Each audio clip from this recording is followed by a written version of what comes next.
الحمد لله نحمده ونستعينه ونستغفره ونؤمن به ونتوكل عليه ونعوذ بالله من شرور أنفسنا ومن سيئات أعمالنا من يهده الله فلا مضل له ومن يضلله فلا هادي له فأشهد أن لا إله إلا الله وحده لا شريك له وأشهد أن محمدًا عبده ورسوله أما بعد فإن خير الحديث كتاب الله وخير الهدي هدي محمد صلى الله عليه وسلم وشر الأمور محدثاتها وكل محدثة بدعة وكل بدعة ضلالة وكل ضلالة في النار فقد قال الله تبارك وتعالى في كلامه المجيد بعد أعوذ بالله من الشيطان الرجيم قل هل ننبئكم بالأخسرين أعمالا الذين ضل سعيهم في الحياة الدنيا وهم يحسبون أنهم يحسنون صنعا أولئك الذين كفروا بآيات ربهم ولقائه فحبطت أعمالهم فلا نقيم لهم يوم القيامة وزنا ذلك جزاؤهم جهنم بما كفروا واتخذوا آياتي ورسلي هزوا إن الذين آمنوا وعملوا الصالحات كانت لهم جنات الفردوس نزلا خالدين فيها لا يبغون عنها حولا مصليان كرام الله سبحانه وتعالى আমাদের উপরে 5 ওয়াক্ত সালাত ফরজ করেছেন। এই 5 ওয়াক্ত সালাতের নির্ধারিত সময় আল্লাহ তাবারক ওয়া তাআলা নিজে ঠিক করে দিয়েছেন। আল্লাহ রাব্বুল আলামিন বলছেন ইন্নাস সালাতা কানাত আলাল মুমিনিনা কিতাবাম মাওকুতা, মুমিনদের উপরে সালাত নির্ধারিত সময়, এই সময়ে এটা ফরজ। তো সালাতের ওয়াক্ত প্রবেশ করার পরেই সালাত আদায় করা সবচেয়ে উত্তম ইবাদত। আল্লাহ রসুল সাল্লাল্লাহু আলাইহি ওয়াসাল্লামকে সাহাবী জিজ্ঞাসা করেছিলেন আইয়ুল আ'মালি আফজল, ও ফি রাওয়ায়াতিন আইয়ুল আ'মালি আহাব্বু ইলাল্লাহ, সবচেয়ে ভালো আমল কোনটি, আল্লাহর কাছে সবচেয়ে প্রিয় আমল কোনটি?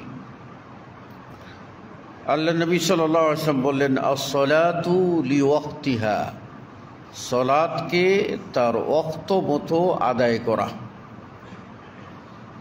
ও ফি রাওয়ায়াতিন আস-সালাতু লিআউয়ালি ওয়াক্তিহা, সলাত সবচেয়ে উত্তম ইবাদত হলো আউয়াল ওয়াক্তে, অর্থাৎ ওয়াক্ত প্রবেশের সাথে সাথেই সলাত আদায় করা। এখানে ওয়াক্ত আল্লাহ কর্তৃক নির্ধারিত, আর সলাত সর্বোত্তম ইবাদত। ডাকটা আল্লাহর পক্ষ থেকে, হাইয়া আলাস সালাহ,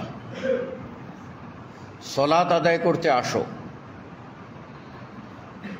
তো আল্লাহর পছন্দের ইবাদত, তার নির্ধারিত সময়ে তার পক্ষ থেকে ঘোষণা, সলাতে এসো। এই ডাকটা পাওয়ার পরে দেরি করা, এটা কি আল্লাহর পছন্দের হতে পারে? কোনোদিনও না। এই দেরি করাটা আল্লাহ পছন্দ করেন না, বরং দেরি করে যারা সলাত আদায় করে তাদের সম্বন্ধে কোরআনুল কারীমে আল্লাহ রাব্বুল আলামিন বলে দিয়েছেন যে ফাখালাফা মিন বা'দিহিম খালফুন আযাউস সালাহ, কিছু লোক আসবে যারা তাদের সলাতকে নষ্ট করে দেবে।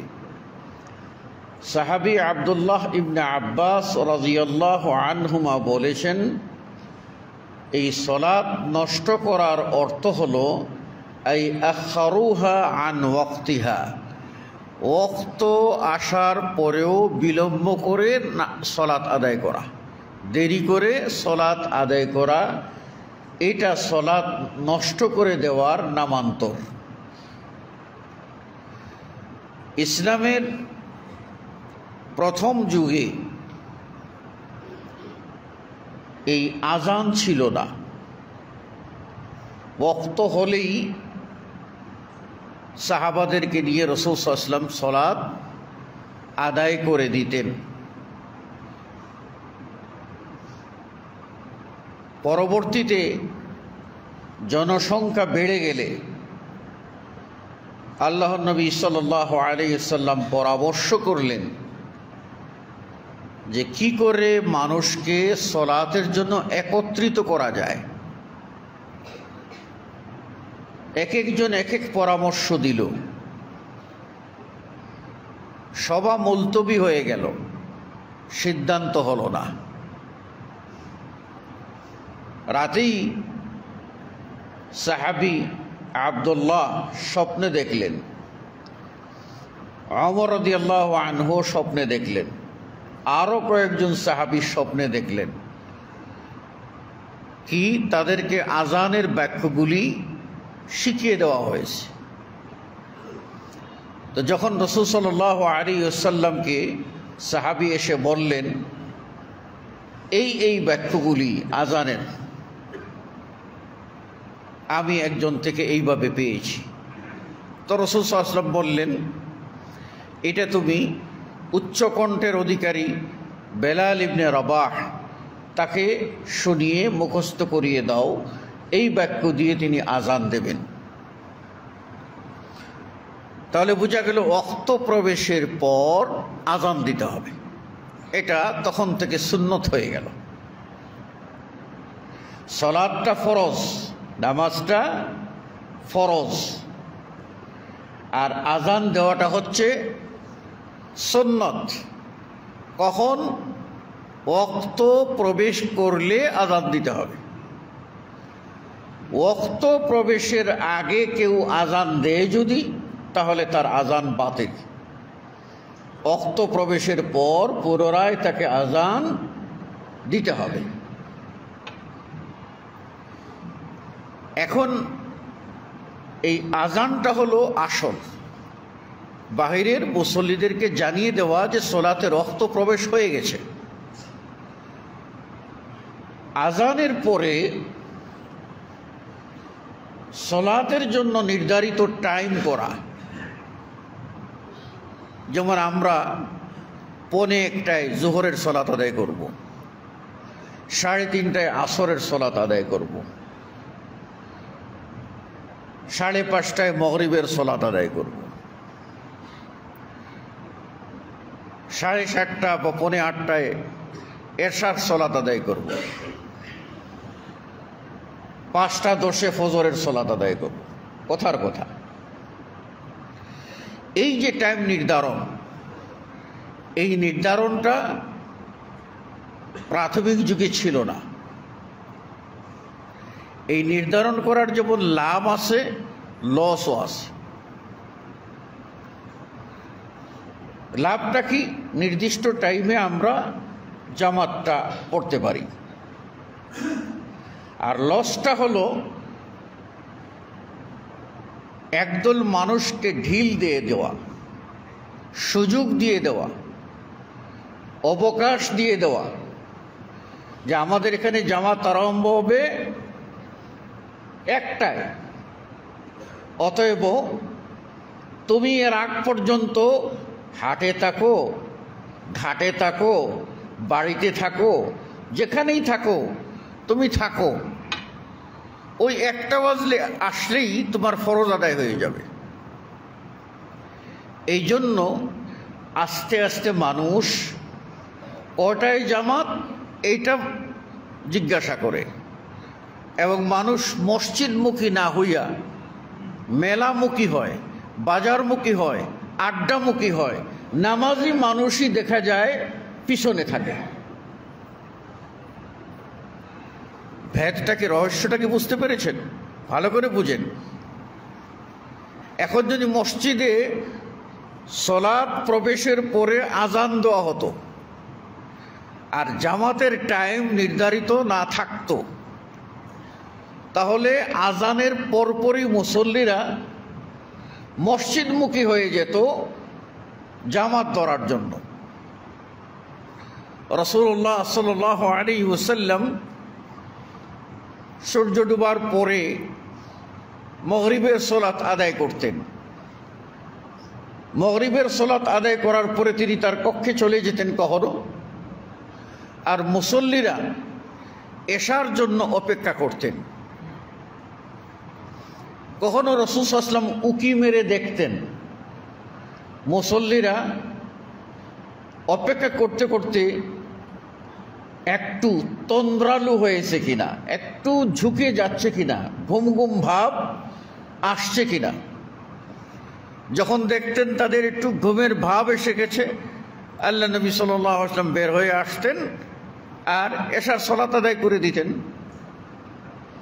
দেখতেন এনার্জি আছে, মানুষ বসে বসে আল্লাহর জিকির আজকার করতেছে, আল্লাহ নবী সাল্লাল্লাহু আলাইহি ওয়াসাল্লাম একটু দেরি করে বের হতেন। মুদ্রা কথা, আজকের জুমার দিন একটা উল্লেখযোগ্য দিন।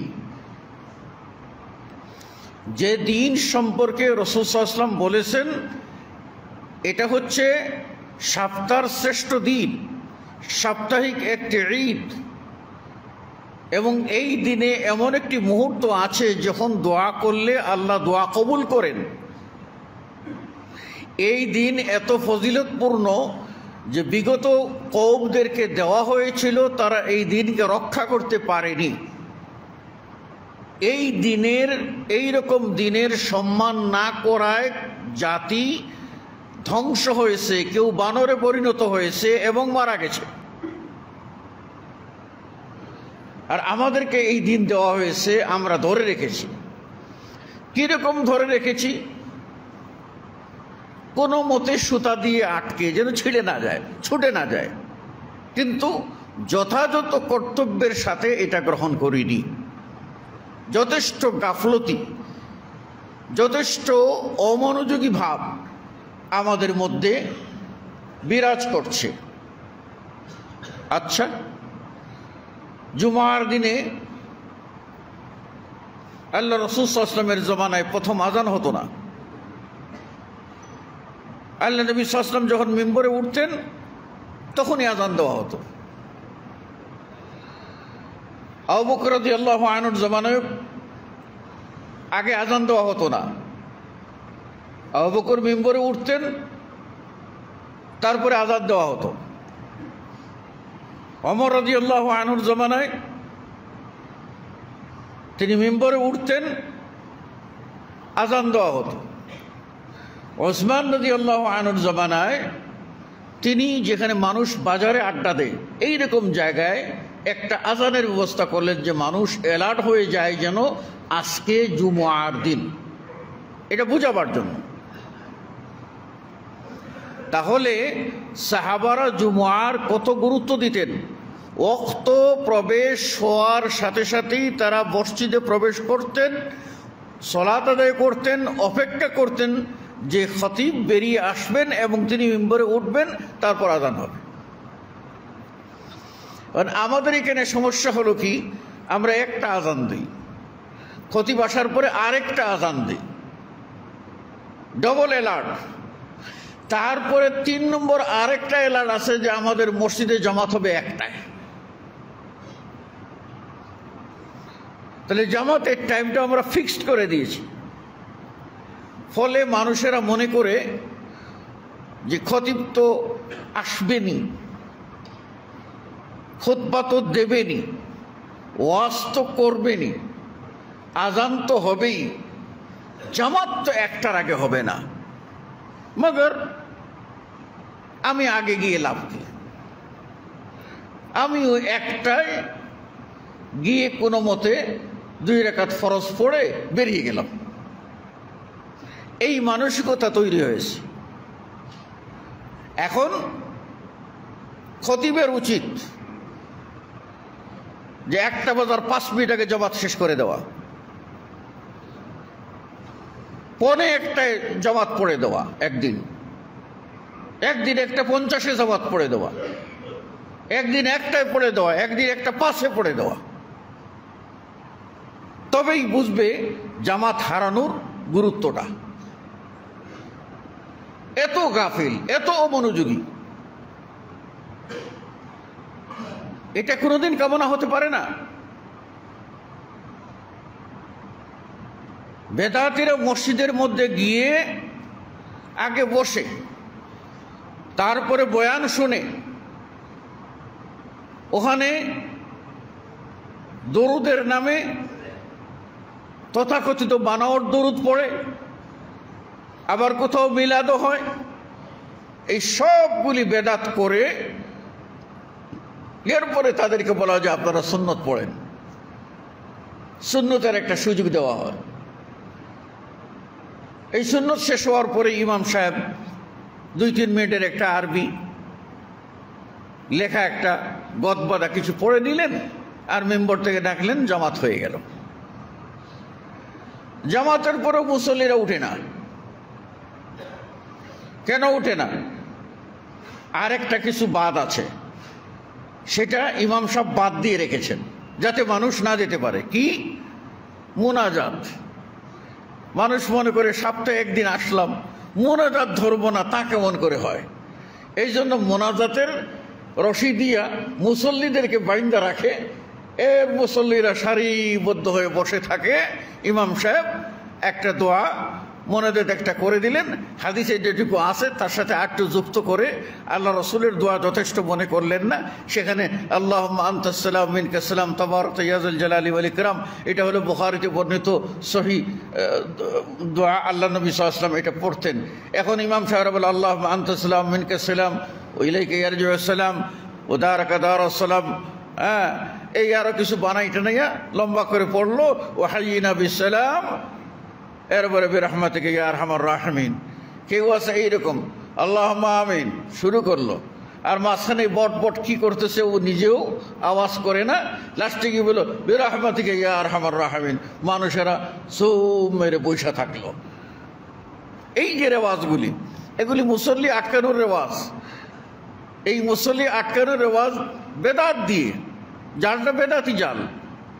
আর আমরা কোরআন ও সহিহ হাদিসের কথা বলে মানুষদেরকে উদ্বুদ্ধ করতে চাই, আপনার আমলটা ঠিক করুন, আপনার ইবাদতটা ঠিক করুন।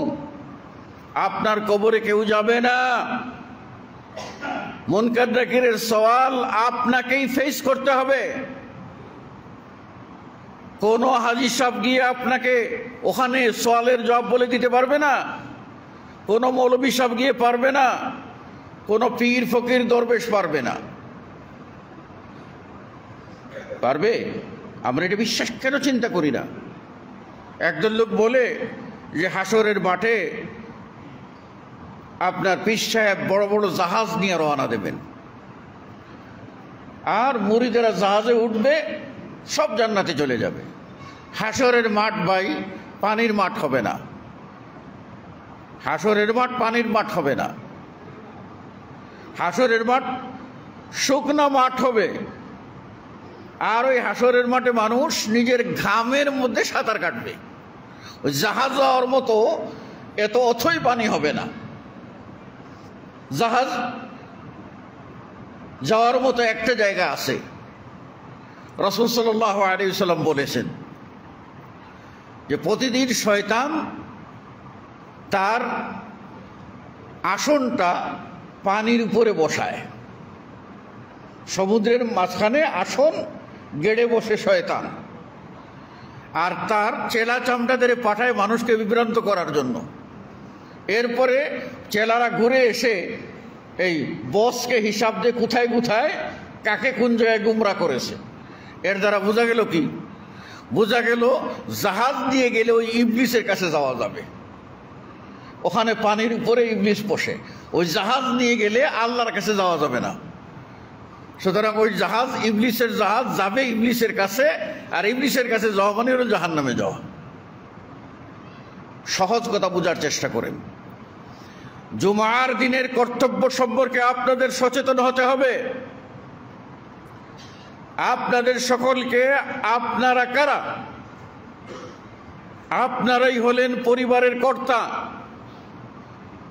আপনার সন্তান, আপনার পরিবারের ভাই বেরাদর, তারা আজকের মসজিদে খতিব মিম্বরে উঠার আগে আসছে কিনা আপনি চোখ বুলিয়ে দেখবেন। তারপর তাদের কাছে জবাবদিহি করবেন, কোথায় ছিলে, কেন আগে আসুনি। এই দায়িত্বটুকু যদি আপনি পালন না করেন তাহলে আপনি আল্লাহর কাছে আটকে যাবেন। কারণ মানুষ যতটুকু জানে ততটুকুর উপরে তার পরীক্ষা হবে। তার এটা প্রশ্ন করা হবে, মাজা আমিলত ফিমা আলিমতা, তুমি যা জেনেছিলে তার উপরে কতটুকু আমল করেছো। এখন আপনি কি মাসালা জানেন না যে মসজিদে জুমার দিনে আগে আসতে হবে, খুতবা শুনতে হবে, এটা ওয়াজিব? তাহলে এই মাসআলায় আপনার সন্তানকে বলেছেন, আপনার ভাইকে বলেছেন, আপনার সমাজের লোককে বলেছেন? তা তো বলেননি। তাহলে আল্লাহর কাছে আপনি দায়ী হবেন। আপনি ইলম জানতেন, এই মাসআলা জানতেন, এই মাসলার আলেম আপনি, এই মাসলায় আপনি সচেতন করেননি, আপনাকে জবাবদেহি অবশ্যই অবশ্যই করতে হবে। তাই তো আল্লাহ রাব্বুল আলামিন কোরআনুল কারীমের সূরা আল কাহফের ভিতরে বলেছেন, কুল হাল নুনাব্বিউকুম বিল আখসারিনা আমালা, হে নবী বলে দাও, হাল নুনাব্বিউকুম, আমরা কি তোমাদেরকে জানিয়ে দেব, বিল আখসারিনা আমালা, ওই লোকগুলি সম্পর্কে যারা তাদের আমল, তারা আমলের দিক থেকে ক্ষতিগ্রস্ত, আমলের দিক থেকে ক্ষতিগ্রস্ত, অর্থাৎ যাদের আমল বাতিল। আমল করলে আপনি যদি মাল স্টক করেন তাহলে পচে যাওয়ার সম্ভাবনা আছে, স্টকই করলেন না, পচার প্রশ্নই আসে না। তো আপনি আমল করবেন, ওই আমলটা নষ্ট হবে। আমলই করবেন না, নষ্টের প্রশ্নই আসে না। তা আমল করেও আপনার আমল বরবাদ হয়ে যাবে, বাতিল হয়ে যাবে, ধ্বংস হয়ে যাবে, ক্ষতিগ্রস্ত হয়ে যাবে, আমলটা আপনার কোনো কাজে আসবে না। আল্লাহর নবীকে আল্লাহ বলছেন, হে নবী মুহাম্মদ সাল্লাল্লাহু আলাইহি ওয়াসাল্লাম, আপনি বলুন, আমি আল্লাহকে তাদেরকে সেই বিষয়ে জানাবো। আসুন, আমল কাদের নষ্ট হয়? প্রথমত ওই সমস্ত মানুষ যারা আমল করে, কাজ করে দুনিয়ার জন্য। দুনিয়ার জন্য মানুষ দুই ধরনের কাজ করে। এক ধরনের কাজ দুনিয়াবি কাজ, এটা ইবাদত না, দুনিয়াবি কাজ। এই দুনিয়াবি কাজটাকে মানুষ সবচেয়ে বেশি অগ্রাধিকার দেয়। মানুষ মনে করে সে কোনোদিন আর মরবে না, ভোগ করবে, সেজন্য তার সহায় সম্পত্তি বাড়াতে চেষ্টা করে। প্রতিযোগিতা হলো কার চেয়ে কে বেশি সম্পদ বাড়াবে। এই সম্পদ অর্জন করতে গিয়ে ন্যায় অন্যায়, হালাল হারাম, বৈধ অবৈধ কোনোটার তোয়াক্কা করে না, বেপরোয়া হয়ে যায়। এই যে বেপরোয়া হয়ে মাল কামাচ্ছে, এই মাল কি তাকে দুনিয়াতে সুখী করছে, না দুনিয়াতে আরো বেশি পেরেশানি করে দিচ্ছে? প্রত্যেকেই আমরা নিজেরা চিন্তা করে দেখব, দুনিয়ায় আমরা কোনো না কোনোভাবে পেরেশান আছি, ব্যস্ত আছি। হয় ব্যবসা নিয়ে ব্যস্ত, না হয় চাকরি নিয়ে ব্যস্ত, বোনাস পাওয়া নিয়ে ব্যস্ত, আর না হয় সন্তান সন্ততি এদেরকে নিয়ন্ত্রণ নিয়ে ব্যস্ত, পরিবারকে নিয়ন্ত্রণ নিয়ে ব্যস্ত। এই যে ব্যস্ততা, এই ব্যস্ততা অঢেল সম্পত্তি থাকা সত্ত্বেও মানুষ আপনার পেরেশান থাকে, কোনো মনের শান্তি থাকে না, মানসিক উৎকণ্ঠা সব সময়, মানসিক চাপ সব সময় তাকে পেয়ে বসে, টেনশন তার আসে, ঘুমের বড়ি না খাইলে ঘুম হয় না। এইরকম মানুষের সংখ্যা কিন্তু বেশি। যে এই যে অবস্থা, এই অবস্থা যারা করছে তারা মনে করছে দুনিয়ার ভোগ বিলাসটা হলো সুখের মূল, কিন্তু আসলে দুনিয়ার ভোগ বিলাসটা সুখের মূল না। আমি আপনাদেরকে দুজন নারীর কথা বলবো, মা বোনেরাও শুনবেন। দুজন নারীর কথা। একজন ছিলেন বিলকিস।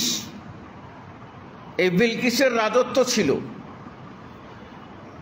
এবং তার কওম সূর্যকে পূজা করত, সূর্য পূজারী। এই কওমের রাজা ছিল, রানী ছিল বিলকিস, আর তার একটা আরশ ছিল, সিংহাসন ছিল। এই সিংহাসনের মালিক হয়ে এবং তার পেটুয়া বাহিনী সেটাও ছিল, আর মানুষ তাকে ভক্তি করত। সব কিছু থাকার পরেও সে কিন্তু সুলাইমান আলাইহিস সালামের কাছে গিয়ে বোকা হয়ে গেল। সুলাইমান আলাইহিস সালাম যখন ডাকলেন তো সে সুলাইমান আলাইহিস সালামের কাছে গেল। লম্বা বলছি না, সংক্ষেপ করে দিচ্ছি। তো সুলাইমান আলাইহিস কাঁচ দিয়ে বানানো এমন রাস্তা, কাঁচের রাস্তা ছিল। তো বিলকিস একটা রানী পানি মনে করেছে। এখন সে জামাটা উঠাইয়া সুন্দর করে পায়ের নলা বের করে যাচ্ছে। মানে সে কত বোকা যে এটুকু পার্থক্য করতে পারছে না। তো আপনি আমি দুনিয়ার ভোগ বিলাস নিয়ে এত ব্যস্ত হয়েছি, জান্নাতে যে আপনাকে মানে পাথর দিয়ে যে আপনার হাঁটার রাস্তা করে দেওয়া হবে, সেখানে যদি আমি বোকা হয়ে যাব, আমি তো বোকা হয়ে যাব। বলবো এ কি আশ্চর্য জায়গা, আমি তো কিছুই বুঝতে পারছি না। কাজে ওই ধ্যান থাকলে, ওই মন মানসিকতা থাকলে আল্লাহ রাব্বুল আলামিন আপনাকে সহজ করে দেবেন, জান্নাতটা আপনার জন্য আরামের হবে। বিলকিসের রাজত্ব শেষ, সুলাইমানের রাজত্ব মেনে নিলেন এবং সেখানে গিয়ে তিনি আপনার আলাদা জীবন যাপন করতে লাগলেন। এবার দেখেন আরেকজন নারীর কথা বলছি। এই নারীর নাম ছিল আসিয়া। বিশ্বের যত প্রভাবশালী রাজা বাদশাহ তার মধ্যে সবচেয়ে বড় প্রভাবশালী রাজার রানী ছিল। সেই রাজা হলো ফেরাউন। ফেরাউনের স্ত্রী আসিয়া। বলুন তো ফেরাউনের প্রাসাদটা কিরকম? কুড়েঘর, যেমন রাজা তেমন প্রাসাদ। তো কিরকম প্রাসাদের মধ্যে থাকতেন আসিয়া?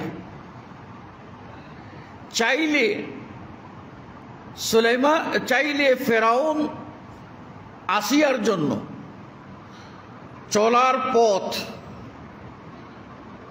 আপনার মুতি মুক্তা দিয়ে বেঁধে দিতে পারত না? দুনিয়ার যত আয়েশি ঘর, পৃথিবীর শ্রেষ্ঠ কারুকার্য খচিত ঘর বানিয়ে সেই আসিয়াকে দিতে পারত না? সব সুযোগ পাওয়ার পরেও আসিয়া মনে করলেন এই সমস্ত বিশাল সাম্রাজ্য, এগুলির ভিতরে আমার দম বন্ধ হয়ে আসতেছে। এখানে আমি মন খুলে আমার রবকে ডাকতে পারছি না। এখানে আমি আমার মন খুলে আমার আল্লাহকে ডাকতে পারছি না। এখানে আমি মন করে আল্লাহকে সিজদা করতে পারছি না। আমি আল্লাহর গুণগান গাইতে পারছি না। এখানে তো আমার দম বন্ধ হয়ে আসতেছে। এখানে আমার জীবনটা সংকীর্ণ হয়ে আসতেছে। বিশাল প্রাসাদ, তারপরে সংকীর্ণ হয়ে আসতেছে। কেন? মন খুলে আল্লাহকে ডাকতে পারছেন না। ফেরাউনের নির্যাতন, ফেরাউনের সাঙ্গপাঙ্গ নির্যাতন সব মিলিয়ে তিনি বড় কঠিন ক্রান্তিকাল অতিক্রম করছিলেন। তখন তিনি আল্লাহকে ডাক দেখি বলছিলেন, রব্বি বিনিলি ইনদাকা বাইতান ফিল জান্নাহ। হে আমার রব আল্লাহ, আমার জন্য তুমি জান্নাতে একটা ঘর বানিয়ে দাও। ফেরাউনের মখমলের বাগিচা, ফেরাউনের সেই রাজত্বের বিশাল ঘর বাড়ি কোনো কিছুই আমাকে শান্তি দিচ্ছে না, আমাকে সুখ দিচ্ছে না। আমি চাই তোমার কাছে একটি ঘর। রব্বি বিনিলি ইনদাকা বাইতান ফিল জান্নাহ। হে আল্লাহ, তোমার কাছে জান্নাতে একটা ঘর আমাকে বানিয়ে দাও। এই জান্নাতে ঘর রানী হওয়া সত্ত্বেও, দুনিয়ার শ্রেষ্ঠ রাজার রানী, দাম্ভিক রাজার রানী, অহংকারী রাজার রানী, সেই রাজার রানী হওয়া সত্ত্বেও দুনিয়ার ভোগ বিলাস তার কাছে শান্তি আত্মতৃপ্তি দিচ্ছে না। তিনি আল্লাহকে ডাক দিয়ে বলছেন, রব্বি, হে আমার রব, রব্বি বিনিলি, আমার জন্য বানিয়ে দাও, ইনদাকা, তোমার কাছে, বাইতান, একটি ঘর, ফিল জান্নাহ, কোথায়? জান্নাতে। আমি কি একবারও বলেছি রব্বি বিনিলি বাইতান, রব্বি বিনিলি ইনদাকা বাইতান ফিল জান্নাহ? আল্লাহ আমাকে জান্নাতে একটা ঘর বরাদ্দ করে দিও, জান্নাতে একটু জায়গা দিও, ঠাই দিও। সেই জায়গা জান্নাত, বিশাল জায়গা। আল্লাহ রাব্বুল আলামিন সবার লাস্টে জাহান্নামের আগুনে পোড়ার পরে, শাস্তি ভোগ করার পরে, তার সাজা কাটার পরে তাকে আল্লাহ রাব্বুল আলামিন জান্নাতে দেবেন। বলবেন, উদখুল ফিল জান্নাহ, যা জান্নাতে গিয়ে ঢুক।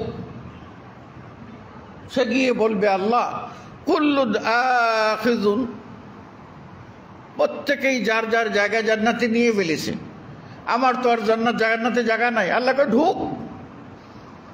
আল্লাহ জায়গা তো নাই, ঢুক। তাও কই জায়গা নাই। আরে আল্লাহ কই, তারপরে কই ঢুকা দেখ, তোর জন্য আমি পৃথিবী একটা না 10টা পৃথিবী সমান জায়গা ফাঁকা রেখেছি, যা। এবার বুঝেন, জাহান্নামের শাস্তি বুক কইরা সবার লাস্টে সান্ত্বনা পুরস্কার, সান্ত্বনা পুরস্কার তাকে দেওয়া হবে পৃথিবী কয়টা? 10টা পৃথিবী। আর যে গোল্ড মেডেল পেয়েছে, ফার্স্টে জান্নাতে গেছে, তার অবস্থা কেউ চিন্তা করছেন? একবারও মনের ভিতরে আসে না? তাহলে দুনিয়ার ভোগবিলাস আমাদেরকে বেপরোয়া করে দিচ্ছে। সেজন্য দুনিয়ার পিছনে আমরা লেগেছি, যার ফলে আমাদের আমলগুলি বাতিল হয়ে যাচ্ছে। আমরা আমল শূন্য হয়ে যাব, কিছু নিয়ে যেতে পারবো না। দ্বিতীয় যে প্রকারে আমল শূন্য হয় সেটা হলো আখিরাতের কাজ, ইসলামের কাজ, কোরআনের আমল, হাদিসের আমল।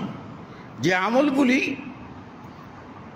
করতে হতো আল্লাহকে সন্তুষ্ট করার জন্য, রাসূল সাল্লাল্লাহু আলাইহি ওয়াসাল্লামের তরিকায়, এই আমলগুলি করেছে দুনিয়ায় সম্মানের জন্য, দুনিয়ায় বাহবা কুড়াইবার জন্য, দুনিয়ায় পদ পদবী লাভের জন্য। এই কাজ যারা করেছে তাদের আমলও বাতিল, তাদের আমলও বাতিল, তারাও মিসকিন, অসহায় হয়ে যাবে। তাহলে এই ধরনের মানুষ যারা দুনিয়ায় বিভোর, তাদের পরিণতি এইরকম হবে, যত তার সহব সম্পত্তি বাড়ুক না কেন তারপরেও তার তৃপ্তি মিটবে না, তারপরেও তৃপ্তি মিটবে না। একজন মানুষ মরে যাওয়ার পরে সে যখন বুঝবে যে আমার আরো 2 রাকাত সালাত যদি দুনিয়াতে পড়তাম, নামাজ পড়তাম, তাহলে আজকে আরো ভালো জায়গায় থাকতাম, তখন আফসোস করবে আর বলবে, আল্লাহ আমারে ফেরত দাও, আমারে ফেরত দাও, দুনিয়ায় গিয়ে আমি এখানে ভালো মানুষ হইয়াম, নামাজ কম পড়ছি, বেশি করে পড়ব। আল্লাহ রাব্বুল আলামিন বলবেন, এইরকম ওয়াদা তুই বহু করছিলি, তোরে দেওয়া হয়েছে সুযোগ, কিন্তু করস না, এটা তোর কথার কথা, গেলেও যেই আবার শয়তানের ফন্দিতে পড়ে আবার এই উল্টাপাল্টাই করবি। আমি তোরে চিনি, কারণ তোরেই আমি বানাইছি, তুই কি করবি না করবি সেটাও আমি বানাইছি এবং সেটা আমি দেখি। যারা আল্লাহর রাস্তায় জিহাদ করেছে, যারা শাহাদাতের মর্যাদা লাভ করেছে, তারা আল্লাহর কাছে বলবে, আল্লাহ বলবেন কিছু চাও কি? বলে আল্লাহ কিছু চাই না। বলে কিছু চাও কি? বলে কিছুই চাই না, জান্নাতে সব পাইছি। তারপরে আল্লাহর কাছে খালি আল্লাহ বলবেন কিছু চাও, তখন তারা বলবে, আল্লাহ একটা জিনিস চাই, আমাদেরকে আবার দুনিয়াতে পাঠাও, যাতে তোমার রাস্তায় গিয়া জিহাদ করে আবার শাহাদত লাভ করতে পারি, আবার শহীদ হইতে পারি, তোমার রাস্তায় আমি আমার জীবন দিতে পারি। আল্লাহ বলবেন যথেষ্ট হয়ে গেছে, আর ফেরত যাওয়া নাই,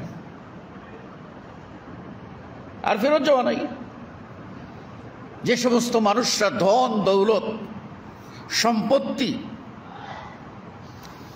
আটকে রাখতেছে, ওই মানুষগুলি সেদিন আফসোস করে আর বলবে যে আল্লাহ একটু আবার দুনিয়াতে দাও, একটু দুনিয়াতে আবার দাও। কি করবি?